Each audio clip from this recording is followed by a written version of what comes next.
বাংলাদেশটা যেন আজ মবের রাজ্য পরিণত হয়েছে। 2026 12 ফেব্রুয়ারি প্রহসনের নির্বাচনের পরে বিএনপির স্বরাষ্ট্রমন্ত্রী সালাউদ্দিন আহমেদ বলেছিলেন, মবকে আমরা $0 ঘোষণা করলাম, অর্থাৎ বাংলাদেশে কোনো মব আর হবে না, মবহীন বাংলাদেশ। আসলে তা কি পেরেছে স্বরাষ্ট্রমন্ত্রী জনাব সালাউদ্দিন আহমেদ? আপনি আপনার কথা রাখতে পারলেন না, আপনি ব্যর্থ। আজকে আমার মাতৃভূমি নোয়াখালীতে বেগমগঞ্জে দিনে দুপুরে জনসমক্ষে প্রকাশ্যে এক যুবককে গুলিবিদ্ধ করেছে, সোশ্যাল মিডিয়ায় তা নিয়ে তোলপাড়।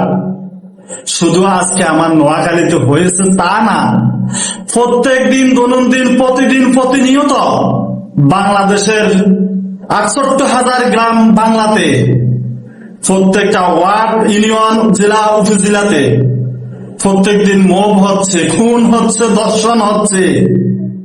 আপনার এই ছিল কি মবের $0? এটা তো $0 তো দূর কথা, আমি দেখতেছি এখন 100-তে 100% হার মানিয়ে এখন 1000% রূপান্তর নিয়েছে আপনাদের মব। আপনারা ইউনুসকেও হার মানাইতেছেন। আমরা জানতাম ইউনুস মবের জনক, মবের পিতা। আপনারা তো তার চাইতে 100 গুণ বেড়ে গেছেন মবের বেলা।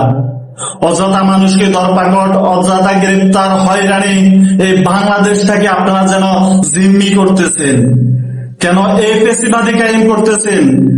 কেন এই স্বৈরাচার শিষ্টাচার চালু করেছেন? বাংলাদেশের মানুষ সেই মুক্তি পেয়েছে 71-এর যুদ্ধ করে। আজ আবার আপনারা মানুষকে জিম্মি করে, সাধারণ মানুষকে অযথা মামলা দিয়ে হামলা করে, মব করে, গ্রেফতার করে, জেল বন্দি করে আপনারা আবারও সেই 71-এর আগে যে পরিণতি ছিল বাংলাদেশের, সেইটাকেও আপনারা হার মানাই দিয়েছেন 2026 এবং 25, 24, 5 আগস্টের পরবর্তীতে। আমি এমন আইন কানুন এবং এমন রাষ্ট্র ব্যবস্থাকে ধিক্কার জানাই। আপনারা এখনো সময় আছে, সচেতন হন, সঠিক পথে ফিরে আসেন, সবাইকে যার যার নাগরিক অধিকার ফেরত দেন এবং যার মতো তার রাজনীতি করতে দেন। এটা গণতান্ত্রিক বাংলাদেশ, এটা কারো বাবার দেশ না, কারো একান্ত মেয়ের কল কারখানা বা কোনো ব্যক্তিগত প্রাইভেট ফ্যাক্টরি না। আপনি আপনার মতো নিয়ন্ত্রণ করবেন, এটা গণতান্ত্রিক দেশ। আমি আমার মতো নাগরিক অধিকার রাখি যেরকম, আপনি আপনার মতো নাগরিক অধিকার রাখেন ওরকম। আপনি এর চাইতে বেশি কিছু করলে সেটা বাড়াবাড়ি হবে। সবাইকে সমান চোখে দেখেন, কাউকে অন্যায়ভাবে নির্যাতন, জুলুম, অত্যাচার, জেল, মামলা, হত্যা এগুলো বন্ধ করেন। আপনাদের প্রতি অনুরোধ, না হয় আপনাদের ক্ষমতার চেয়ার নড়াচড়া করতেছে, আপনারা বেশি দিন থাকবেন না।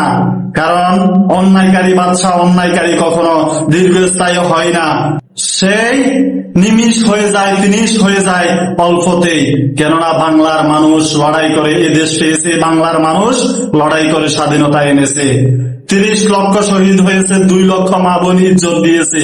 এখনো আপনাদের দীর্ঘ মাত্র 1 মাস আপনারা ক্ষমতায় থাকাকালীন অবস্থায় 649 জন হত্যা হয়েছে বাংলাদেশে।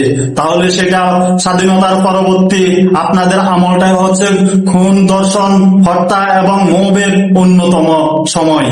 এ সময় আপনাদের এখনো কি চিন্তা হয় না? আপনাদের কি একটুও ভয় লাগতেছে না? আপনারা জনগণের জানমাল নিয়ে খেলা করতেছেন। সাবধান হন, সাবধান হয়ে যায়। আপনারা সময়ের পরিবর্তন আনেন, দেশকে সুন্দর ও সুশীল পরিচালনা করেন, না হয় আপনাদের অবস্থা ভয়াবহ হইতে চলছে। জয় বাংলা, জয় বঙ্গবন্ধু।